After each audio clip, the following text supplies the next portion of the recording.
একটি কোনো চরিত্রকে আমি স্বপ্নের চরিত্র মনে করি না। যখন আমি এই পৃথিবীতে থাকবো না তখনও আমার সেই চরিত্রটা বেঁচে থাকবে। ঋত্বিক ঘটকের তিতাস একটি নদীর নাম আমার খুব পছন্দের একটি সিনেমা, রোজে সামা। সেই চরিত্রটি আমার ভীষণ পছন্দের। আমি একেবারেই একজন ডিরেক্টরস আর্টিস্ট। আমি যখন আমাকে পুরো ফিল্মটার গল্প বলে, উকিলের সাথে বসেই চিত্রনাট্যটা তৈরি করেছেন। আসলে এমিলি রহমানকে পর্দায় অমি কিভাবে দেখতে চাইছেন সেটা আমার কাছে সবচাইতে বেশি গুরুত্বপূর্ণ। আপনি যখন ইডেনে পড়তেন তখন টিউশনি করে আপনি একটা সময় নিজেই পুরো সংসারের দায়ভারটা নিয়েছেন এবং ওই জায়গা থেকে আপনার ভাই সেটা ফলো করেছে, দেখেছে। একটা সময় ভাই চাকরিতে গেছেন, বিয়ে করেছেন, তারপরে তো সে তার দায়িত্ব নিয়েছেন, আপনার বিয়ে হয়ে গেছে। অনেকে বলেছে তোমার আপুর অনেক কিছু আছে, কেন তুমি দিচ্ছ, সেটাও আপনি উল্লেখ করেছে। তো সবকিছু মিলে আসলে এটি একটি সম্পর্ক। আপনার স্বপ্নের চরিত্র নিয়ে একটু জানতে চাই, কোন চরিত্রে নিজেকে দেখতে চান? এই প্রশ্নটার উত্তর দেয়া আমার জন্য মুশকিল, কারণ একটি কোনো চরিত্রকে আমি স্বপ্নের চরিত্র মনে করি না। এটার উত্তর দিতে গেলে আসলে আপনাকে আমার বলতে হবে যে আমি কি স্বপ্ন দেখি।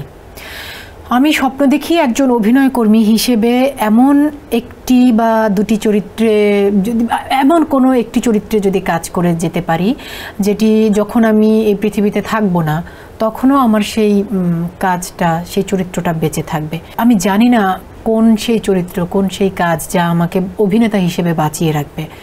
আমি চরিত্রটা জানি না, তবে আমি স্বপ্নটা দেখি। যেমন আরেকটু আপনার মানে বোঝার সুবিধার জন্য আমি বলতে পারি যে আমার ভীষণ পছন্দের একটি বাংলা সিনেমা সূর্য দীঘল বাড়ি। সূর্য দীঘল বাড়িতে ডলিয়ানোর যে চরিত্রটি করেছেন, আমার মনে হয় ওই একটি চরিত্রই তাকে 30 বছর বা আরও 50 বছর বাঁচিয়ে রাখবে। বহু আগের সিনেমা। বা ঋত্বিক ঘটকের তিতাস একটি নদীর নাম আমার খুব পছন্দের একটি সিনেমা। ওখানে কবরিয়াপা যে চরিত্রটি করেছেন ওটা না, রোজিয়াপা যে চরিত্রটি করেছেন, রোজে সামা, সেই চরিত্রটি আমার ভীষণ পছন্দের একটি চরিত্র। এবং আমার মনে হয় তিতাস একটি নদীর নাম আরও 50 বছর, আরও 100 বছর পরও যখন দেখবে রোজিয়াপার ওই চরিত্রটা বেঁচে থাকবে। তো আমি একজন অভিনয়কর্মী হিসেবে স্বপ্ন দেখি এমন কোনো একটি চরিত্রে কাজ করতে, যেটা রোজিয়াপা তো নেই, ডলিয়াপা তো নেই, তারা চলে গেছেন পৃথিবী থেকে, তো তাদের কাজ আছে। যদি আমারও এমন থাকতো। অসময় ওয়েব ফিল্মে আপনাকে অ্যাডভোকেটের চরিত্রে দেখা গেছে এবং চরিত্রটি ভীষণভাবে প্রশংসিত হয়েছে। এক এক সময় এক এক চরিত্রের রূপায়ণ ঘটে আপনার। এই চরিত্রগুলোর জন্য আসলে কিভাবে প্রস্তুতি নেন? পরিচালকদের সহযোগিতা। আমি এই কথাটা সারা জীবন আমি বলে যাব যে আমি একেবারেই একজন ডিরেক্টরস আর্টিস্ট। এবং আমার যে কটা চরিত্র দর্শকদের কাছে ভীষণ ভালো লেগেছে বা দর্শকরা ভালোবেসেছেন যে চরিত্রগুলোকে, তার সম্পূর্ণ কৃতিত্ব আমার পরিচালকদের। সেটা আপনি অসময়ের কথা বলছেন, অসময়ের পরিচালক কাজল আরিফিন অমি।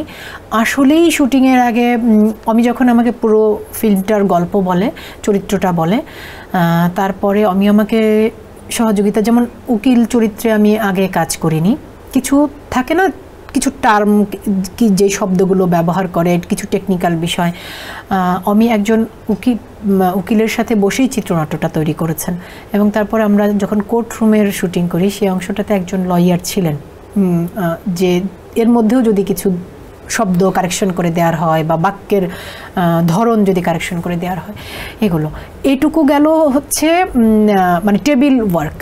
তারপর আসলে এমিলি রহমানকে পর্দায় কিভাবে দেখতে চাইছেন, অমি কিভাবে দেখতে চাইছেন, সেটা আমার কাছে সবচাইতে বেশি গুরুত্বপূর্ণ।